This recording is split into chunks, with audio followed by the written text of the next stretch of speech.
பூஜை அறையில நீங்க மஞ்சள்ல சுண்ணாம்பு கலந்தோ நீங்க அந்த ஸ்வஸ்தி குறியீடு போடும் பொழுது மிக பெரிய வசீகரத்தை பெறுவீர்கள். ஸ்வஸ்தி குறியீடுக்கு லட்சுமியை நிறுத்தி வைக்கிற யோக அமைப்பு இருக்கிறது. ரெண்டாவது, தாமரை குறியீடு. இப்ப 8 செல்வங்கள் 8 லட்சுமிகளாக பாவிக்கப்படுகிறது.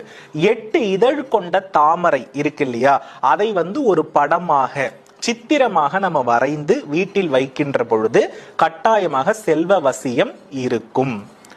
மூன்றாவது விஷயம், மகாலட்சுமிக்கு பிடித்த ஒரு ஜீவன் யானை. இந்த யானை தாராளமா ஒரு வீட்டுல இருக்கின்ற பொழுது அவ்வீட்டில் செல்வ வசியம் இருக்கும். யானையினுடைய முகம் இருக்கு இல்லையா, குறிப்பா யானை முகத்தை அலங்கரித்து திருவிழா காலங்கள்ல இருக்கும் இல்லையா, அந்த பிம்பம் மிக சிறந்த ஒரு பிம்பம் செல்வத்தை ஈர்ப்பதற்கு. ஏன்னா ஒரு அரசன் வரும் முன் அலங்கார யானை தான் வரும்.